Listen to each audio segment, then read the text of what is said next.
IT impact में आपका स्वागत है। मैं हूं मनोज सैनी और आज का मुद्दा है राज्यसभा की बारी, उपचुनाव की तैयारी। राज्यसभा चुनाव का कार्यक्रम जारी हो चुका है। राज्यसभा की खाली हो रही 18 सीटों के लिए 19 जून को मतदान होगा। जिन 18 सीटों पर चुनाव होना है उनमें मध्य प्रदेश की भी 3 सीट शामिल है। इन सीटों पर उम्मीदवार के नामांकन दाखिल हो चुके थे, लेकिन कोरोना की वजह से मतदान नहीं हो पाया था।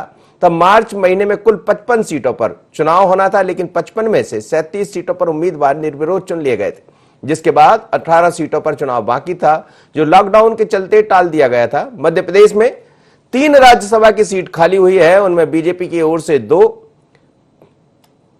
और जबकि कांग्रेस की ओर से दिग्विजय सिंह का कार्यकाल खत्म हुआ था। बदले सियासी समीकरण में बीजेपी में शामिल होने के बाद ज्योतिरादित्य सिंधिया को बीजेपी की ओर से उम्मीदवार बनाया गया था, जबकि दूसरे उम्मीदवार सुमेर सिंह सोलंकी है। वहीं कांग्रेस की ओर से दिग्विजय सिंह ने दोबारा नामांकन भरा है। कांग्रेस के दूसरे उम्मीदवार फूल सिंह बरैया है। तो चलिए आज इसी पर चर्चा करेंगे और समझेंगे कि आखिर मध्य प्रदेश में जिन सीटों पर चुनाव होना है, जिन 3 सीटों पर चुनाव होना है, उसमें क्या होगा। वैसे स्थितियां साफ है, देख सकते हैं आप। जिस तरह के यदि हम गणित को देख लें तो फिर लग रहा है कि जो 2 सीटें पहले कमलनाथ सरकार के रहते हुए कांग्रेस के खाते में जाना था, अब भारतीय जनता पार्टी के खाते में जाएगी, क्योंकि कुल मिलाकर 206 लोग होंगे। 22 लोग उपचुनाव की तैयारी में है, चूंकि उनके विधानसभा जब उन्होंने लड़ा चुनाव, उसके बाद पार्टी बदल ली और इस्तीफा दे दिया। अब उसके बाद उन 22 सीटों पर भी उपचुनाव होना है। 2 पहले ही देहावसान हो चुका था 2 विधायक का, तो कुल मिलाकर 24 सीटें खाली हुई। 24 के बाद यदि हम गणित देखें, आंकड़ा देखें तो 206 का बचता है। अब 206 में जो दिखाई दे रहा है उसमें से भारतीय जनता पार्टी के 2 और कांग्रेस की 1 राज्यसभा सदस्य चुने जाएंगे। मेरे साथ इस वक्त आकाश जुड़ रहे हैं, आकाश से बात करते हैं। आकाश, क्या कहेंगे राज्यसभा की बारी और उपचुनाव की तैयारी। राज्यसभा के चुनाव के साथ साथ उपचुनाव को लेकर भी तेजी से चर्चा होने लगी है, और यह मान लिया जाए कि 19 जून को जैसे ही राज्यसभा होगी उसमें साफ हो जाएगा कि उपचुनाव किस तरफ जाने वाला। जी, निश्चित रूप से एक तरीके से चुनावी शंखनाद भी इसको कहा जा सकता है, क्योंकि 19 जून को जिस तरीके से राज्यसभा के लिए चुनाव होना है उसको लेकर दोनों ही दल, अगर हम बीजेपी या कांग्रेस की बात करें, क्योंकि जिस तरीके से कांग्रेस की सरकार मध्य प्रदेश में 2018 के विधानसभा चुनाव में बनी और उसके बाद जब अगर हम बात करें जनवरी फरवरी का जो माह था, उस दौरान ये लग रहा था कि जिस तरीके से नामांकन भरे गए कि कांग्रेस को इस बार जो है, क्योंकि 15 साल तक जो है मध्य प्रदेश में बीजेपी की सरकार थी और लगातार बीजेपी 2 सीटों पर कब्जा करती हुई नजर आ रही थी। 1 सीट कांग्रेस की झोली में जा रही थी, लेकिन इस बार जिस तरीके से सत्ता परिवर्तन हुआ था, लग रहा था कि कांग्रेस को भी इस बार जो है 2 राज्यसभा सीटों पर जो है जीत हासिल होगी।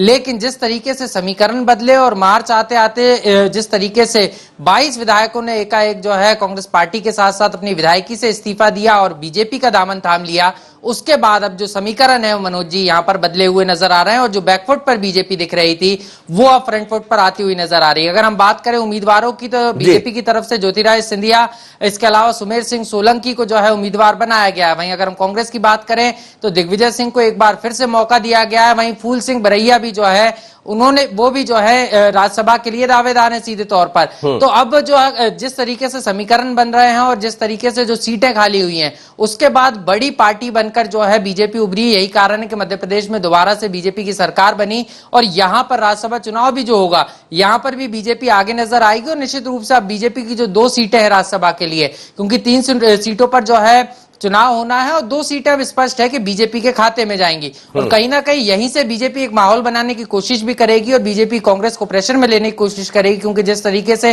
राज्यसभा में एक बार जो है सीधे तौर पर केंद्र में जो है 2 सीटों का भी काफी बड़ा महत्वपूर्ण होगा, क्योंकि बीजेपी का कुनबा बढ़ेगा। तो उसके बाद अगर मध्य प्रदेश की बात करें तो उपचुनाव की तैयारियों को लेकर इस शुरुआत में जो है इस जीत को जो है कांग्रेस को पटकनी देने के बाद बीजेपी जनता के बीच ले जाने की तैयारी करेगी और ये प्रचार प्रसार भी करेगी कि किस तरीके से जो जनता के किए हुए वादों को पूरा नहीं किया। तो ये कारण रहा। ये जो आंकड़ा दिखाई दे रहा है आकाश, ये जो आंकड़ा दिखाई दे रहा है, 4 प्रत्याशी है, 3 को चुना जाना है, क्या होगा?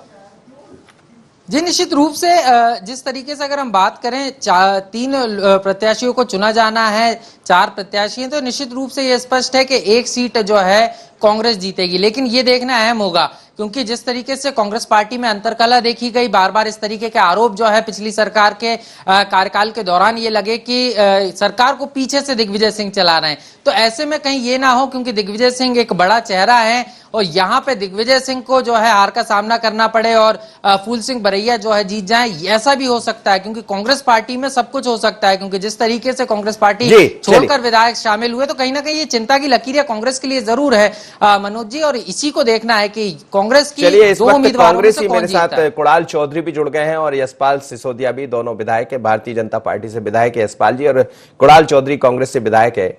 कुणाल जी, क्या कहेंगे, राज्यसभा की बारी उपचुनाव की तैयारी?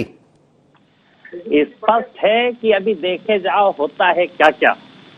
जिस डर और भय का माहौल मध्य प्रदेश की सरकार में है, भारतीय जनता पार्टी में है, कि भय से जो प्रस्तावित मंत्रिमंडल था उसे टालने का काम कर दिया। अभी रुकते तो जाइए, अभी देखते जाइए कि होता है क्या क्या। अभी राज्यसभा किस करवट बैठेगी, किस करवट नहीं बैठेगी, ये तो राज्यसभा चुनाव के दिन पता पड़ेगा। पर अभी जिस खेल को खेलने की कोशिश भारतीय जनता पार्टी ने करी है, वो खेल अभी तेजी के साथ चलेगा। लेकिन आंकड़ा जो दिखाई दे रहा है उसमें लग रहा है कि बीजेपी खेल खेलेगी।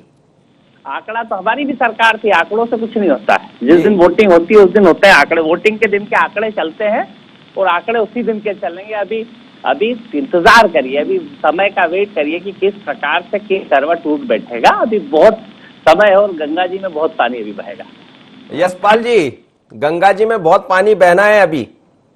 खेल भाजपा खेलेगी ऐसा कह रहे हैं कुणाल जी, तो खेल जीतेगी भी भाजपा, क्योंकि भारतीय जनता पार्टी का संगठन है, व्यक्ति निष्ठा नहीं है, पार्टी निष्ठा है।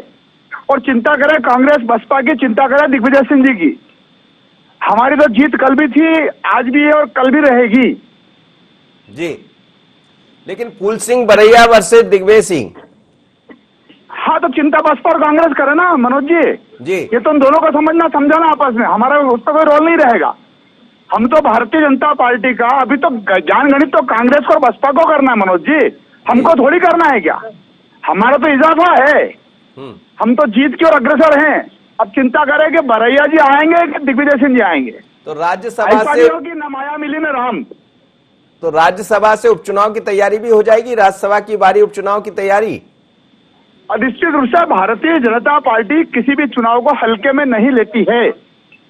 हम तो नगरपालिका नगर निगम के चुनाव की तैयारियां भी हमने प्रारंभ कर दी है।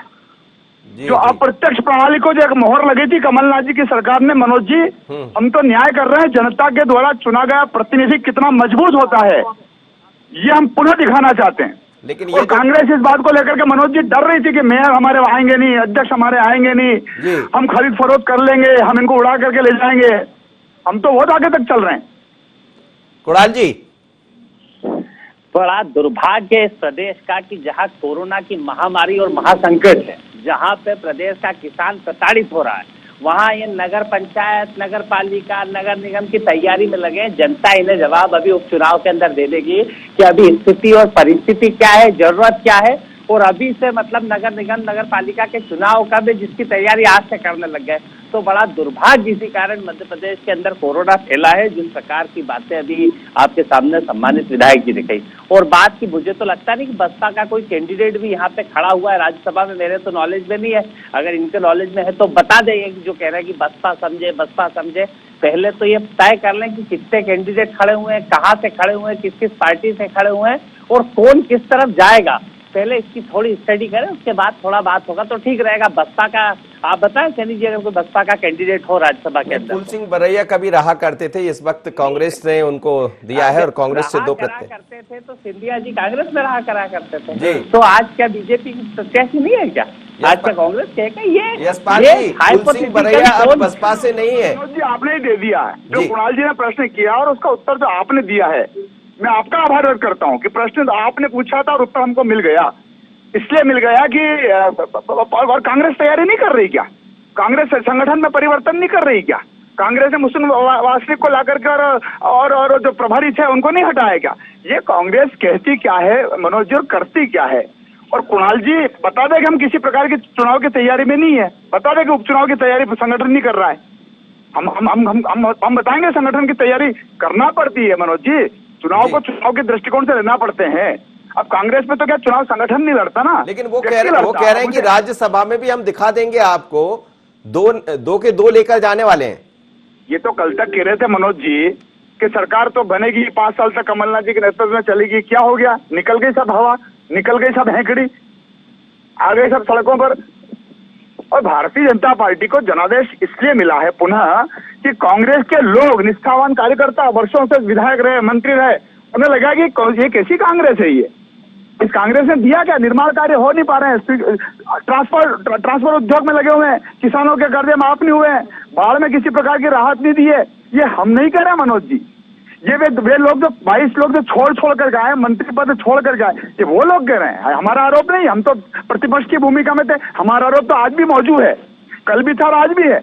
और शायद इसी कारण से सत्ता इनके हाथों से रेत की तरह निकल गई। बसपा से बात चल रही है क्या? कैसे आंकड़ा कैसे बढ़ेगा आगे? किससे? आप किससे पूछ रहे हैं? मुझसे पूछ रहे मैं हैं? आपसे पूछ रहा हूँ, बसपा के भी 2 विधायक हैं, वो किसके साथ जाएंगे? अब कुणाल जी बता दें कि बसपा किधर है अभी आज की स्थिति में।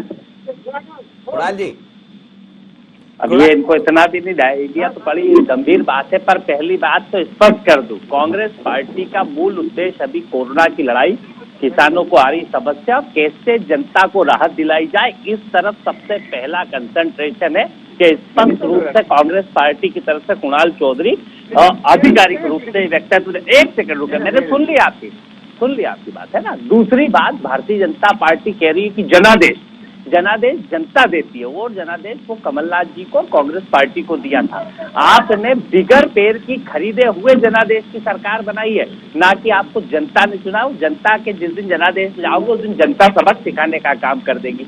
तीसरी चीज रही राज्यसभा चुनाव, अभी ऊंट किस करवट खेलता है। आज ही राज्यसभा के लिए आज इनका मंत्रिमंडल, जो सरकार 3 महीने में मंत्रिमंडल नहीं बना पा रही, 3 बार डेट देके, कल तो ऑफिशियल लेटर दे दिया था 3 दिन पहले कि भैया मंटो हॉल के अंदर वो होगा, और फिर किस प्रकार से उस कला की बात करें तो ये इनसे आके निपटा ले कि क्या होगा। अब ये देखते हैं कि इनको क्या होता है।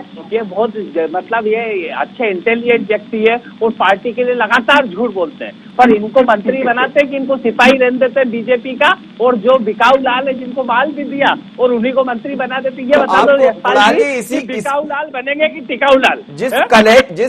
जिस बीजेपी की कलह की आप बात कर रहे हैं, जिससे मंत्रिपरिषद का आज तक विस्तार नहीं हुआ है, उसका इंतजार है कांग्रेस को?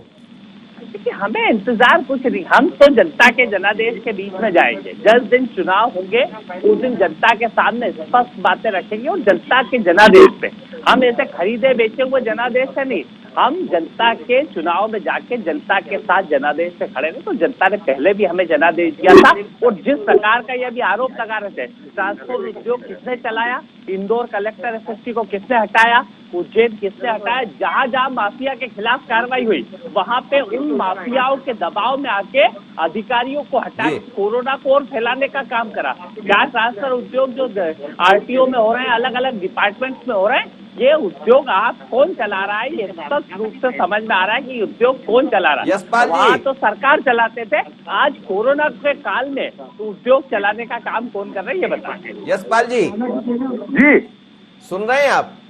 हाँ सुन रहा हूँ मैं। तो जवाब दे दीजिए।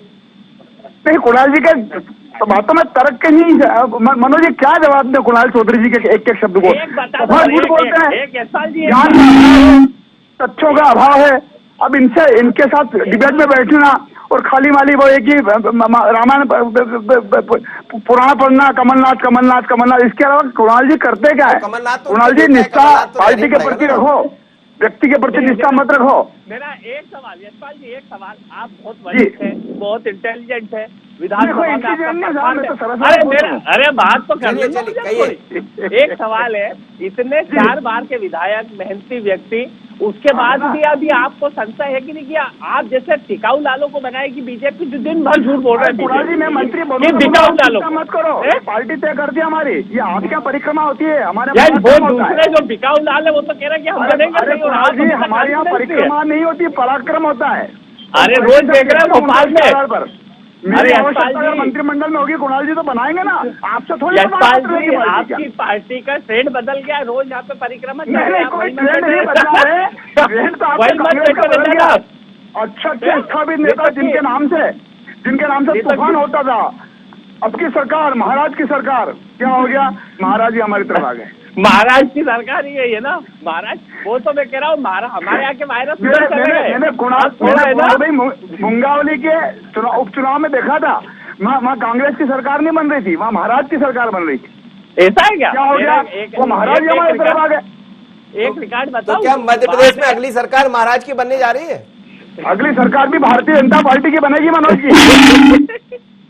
हमारी बनेगी भारतीय जनता पार्टी की। मैं एक क्लियर कर दूं, थोड़ा सा क्लियर कर दूं। महाराज की सरकार, महाराज तो जनादेश की कह रहे हैं। 2018 में उनकी लोकसभा में 5 उपचुनाव थे, जिन 5 में कांग्रेस पार्टी अच्छे बहुमत से जीती, और 6 महीने बाद जिनके लोग कहते हैं कि इनके चेहरे पे जीती, वही बमोरी 28,000 से हारते हैं, वही मुंगावली 20,000 से हारते हैं, पूरी 5 की 5 विधानसभा वो हार जाते हैं, और फिर कहते हैं कि उनके चेहरे पे दूसरे जीत गए और खुद का चेहरा इतना लंबा 2.5 लाख से हार गया। तो मतलब ये तो थोड़ा मेरे को समझ में नहीं आ रहा कि मतलब ये बात क्या है कि 6 महीने में इतना चेहरा खराब हो गया, और उनको ले जाके अपने कार्यकर्ता पे भरोसा नहीं करा, जिसने हराया। अरे आप है ना केपी यादव की बात करते हैं, वो उसने इतना बढ़िया काम हराया, और उसके बाद आप उसके इतने मेहनती व्यक्ति का जिसने इतने दिन बाद गढ़ जीता, उसकी कोई बात नहीं करता, और फिर अभी आप महाराज करने लगे। मैं यही कह रहा हूँ, आपके भी ट्रेंड बदल चुका है। थोड़ा भोपाल दौड़ लगाओ, नहीं तो क्या आपको भी कुछ नहीं मिलेगा। ये बिकाऊ लालों को माल भी मिल गया, मंत्री भी ये बन जाएंगे, और आज जैसे टिकाऊ लाल संतरी दे जाएंगे। आपने तो नए नए नाम रख दिए, कुणाल जी, बिकाऊ लाल, टिकाऊ लाल, क्या है ये? बस है ये, मैं देख रहा हूँ कि इससे बढ़िया आदमी कितना झूठ बोले पार्टी के लिए, अब उसके बाद भी इनके जैसे आदमी को पार्टी ध्यान नहीं दे। यशपाल जी गणित बता दीजिए, आप तो कितने लोग जा रहे हैं राज्यसभा से? जी क्या कह रहे हैं मनोज जी? राज्यसभा से कितने लोगों को लेकर जा रहे हैं? ऐसा तो नहीं 3 के ले जाने की तैयारी कर ली? नहीं, राज्यसभा में परिणाम भारतीय जनता पार्टी के संगठन की रणनीति के अनुकूल होगा। मुंह की फिर कांग्रेस खाएगी। तारीख आ गई है, इंतजार करिए, पूरा परिदृश्य सामने साफ हो जाएगा। कुणाल जी, लेकिन ये बता दीजिए, फूल सिंह बरैया जाएंगे या दिग्विजय सिंह जाएंगे? दोनों जाएंगे, चिंता मत करो। मेरा पहला प्रश्न का जवाब आप ले लो इनसे। चिंता में आप पूछ ही नहीं रहे, मैं पूछ रहा हूँ। दोनों हमारे जाएंगे जी, दोनों हमारे जाएंगे, अभी चिंता मत करो, बहुत समय है, अभी बहुत दिन है, इतने दिन दोनों हमारे जाएंगे, चिंता मत करो। अभी जो खेल चालू करा ना, वो खेल चल रहा है लोगों के बीच में अभी, इसीलिए तो आज बोल कोई सुनना ले। तो कुणाल जी, 22 का हिसाब किताब भी राज्यसभा में हो जाएगा क्या मनोज जी? अब ये देखो, ये तो सब सारे हिसाब किताब तो ये राज्यसभा के अंदर सारी हिसाब किताब तो होंगे। चुनाव हम तो आज देख ही रहे थे कि ये कैसे मंत्रिमंडल करे, फिर थोड़ा हिसाब किताब होता, पर ये मंत्रिमंडल ही भगा दिया। ऐसा नहीं है कि अभी यशपाल जी तेज कह रहे और कुछ दिन बाद कह रहे इसके गलत हो गया। पर मेरा आपसे आग्रह है यशपाल जी, यहाँ जरूर जाना, यहाँ पे अब आपकी पद्धति बदल चुकी है, नहीं तो कि क्या है वहीं रह जाओगे, कुछ नहीं होगा। यहाँ पे बहुत परिक्रमा लग रही है। मेरे साथ आ जाओ, मेरा अंक बढ़ गया। अरे आप तो मैं सुनो, मैं तो मेरी जगह बहुत अच्छा हूँ यहीं से ओवरटेक करूंगा सबको, चिंता मत करो, यहीं से बहुत तेज गाड़ी लगाते। कोई दिक्कत वाली बात नहीं है, हमारी आपके प्रति हृदय से शुभकामना है। आप और हम सब मिलकर जनता की भलाई का काम करें, विकास के काम करें। यशपाल जी, लेकिन खूब चर्चा है कि महाराज आएंगे, बहुत कुछ साथ में लाएंगे, आप कुणाल जी को बुला रहे हैं अपने साथ? मैं कह रहा हूँ कुणाल अच्छा इंटेलिजेंट है, ये उस दल में की जरूरत नहीं। मैं तो कह रहा हूँ वेलकम, स्वागत है कुणाल जी, आप भी आ जाओ। जरूरत है कुणाल भाई, फिर बाद में आओगे तो देर हो जाएगी कुणाल भाई। नहीं, मेरे को कोई जरूरत नहीं, अभी तो आपकी देख लो, अभी आपकी स्थिति क्या हो रही है। मैं तो क्या है आपके जैसे टिकाऊ लालों को देख रहा हूँ कि स्थिति क्या हो रही है। अभी आप देखो, मतलब 2 बार के विधायक मंदसौर में एक तो तय है। सुनो महाराज जब भोपाल आएंगे, आपके कई दिग्गज नेताओं को साथ लेकर के फिर आ रहे हो। ये तो कब से सुन रहे आ रहे हैं, आए तो सही, क्या मालूम कितने दिन में, मतलब भोपाल आने में उनको समय लग जाता, मतलब 3 आने दो ना, आने तो दो। सड़क पे आने वाले थे, अब सड़क पे आ ही नहीं रहे क्या पता क्या। अरे चिंता मत करो कुणाल भाई, यार सब ठीक होगा। लेकिन यशपाल जी ये तो बता दीजिए कि ये मंत्रिमंडल को लेकर जो बार बार सवाल खड़े हो रहे हैं, हालांकि विषय राज्यसभा का है, लेकिन ये तमाम सारे विषय कहीं ना कहीं राज्यसभा उपचुनाव सबसे एक साथ जोड़ रहे हैं। देखिए राज्यसभा का चुनाव हम डिसाइड नहीं करते हैं, राज्यसभा का चुनाव पूरे देश पर हो रहा है, और वो एक एजेंडा बना, एक कैलेंडर बना, एक तिथि तय हुई है। 19 को मतदान है, 19 को मतगणना के परिणाम है, 18 को हम लोग निश्चित रूप से पहुंचेंगे। तो क्या मंत्रिमंडल का विस्तार 19 के बाद होगा? जी अब मंत्रिमंडल का विस्तार 19 के बाद होगा। नहीं, मंत्रिमंडल का विस्तार 19 के पहले हो, 19 के बाद हो, ये तो पार्टी तय करेगी, लेकिन मुख्यमंत्री जी कांग्रेस तय इस करेंगे। तैयारी में बैठी है कि कहीं विधानसभा सत्र, माफ करिएगा, राज्यसभा चुनाव से पहले आप मंत्रिमंडल का विस्तार कर दे तो 2-4 हम लोग अपने साथ ले आए, ऐसा कह रहे हैं कुणाल। नहीं, कुणाल देखो, कुणाल जी का क्या है कि तो दिन में भी सपने देखता है। कुणाल का क्या है कि उठते बैठते जागते किसी भी प्रकार के सपने देख लेता है, और अधिकांश सपने कुणाल भाई के असत्य हो जाते हैं। कुणाल का मतलब मैं कांग्रेस से कर रहा हूँ, कांग्रेस अच्छा, लगातार कांग्रेस क्या कर रहे हैं? कांग्रेस तो और स्थिति खराब है, कुणाल तो फिर भी ठीक है।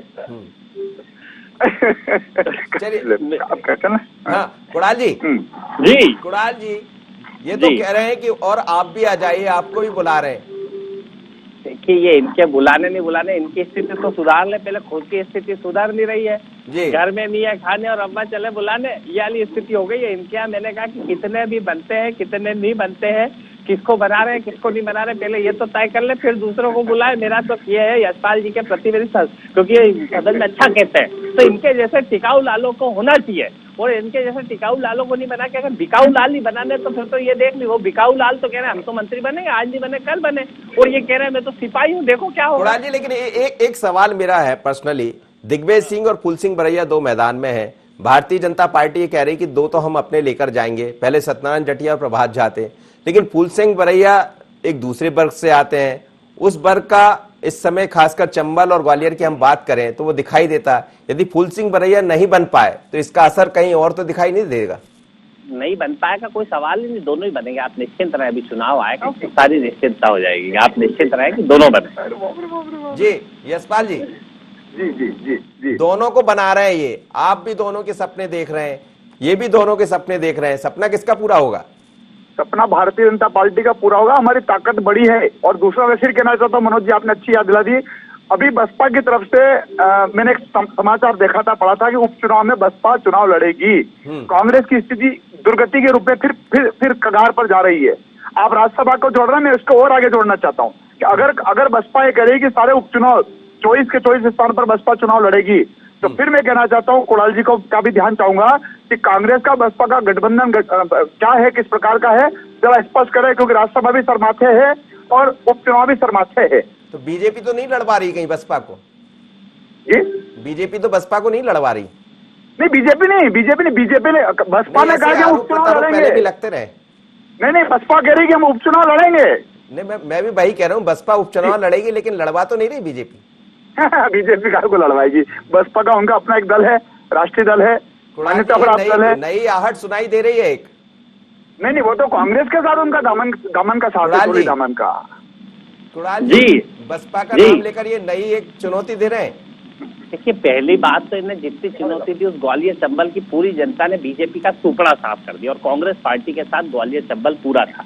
अभी भारतीय जनता पार्टी में चल रहा है कि किसके माथे पे हार का ठीकरा फोड़ा जाए, क्या ये मिस्टर जयचंद के माथे पे कि मिस्टर कंस के माथे पे, ये किनके माथे डालने की जरूरत चल रही है। क्योंकि कोई आता है, एक अभी जो बिकाऊ लाल थे उनमें से एक ने बयान दिया था कि पोस्टर होगा बीजेपी का पर चेहरा होगा महाराष्ट्र का। तो मैंने कहा जिस चेहरे को जनता ने हरा दिया, जिस 5 सीटों में मैंने आपको बताया कि 5 में से 5 सीटें कांग्रेस जीती थी, उन 5 पे वो चेहरा हार गया था।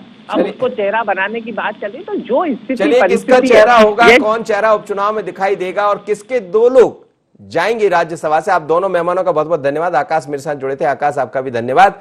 लेकिन मध्य प्रदेश में नहीं बल्कि देश भर में 18 सीटों पर राज्यसभा के चुनाव होना है। 19 जून को चुनाव होंगे और चुनाव से पहले मध्य प्रदेश की राजनीति, मध्य प्रदेश की सियासत कुछ और दिखाई देगी, क्योंकि यहां से कांग्रेस ने 2 उम्मीदवार खड़े किए हैं, एक दिग्विजय सिंह, दूसरे फूल सिंह बरैया।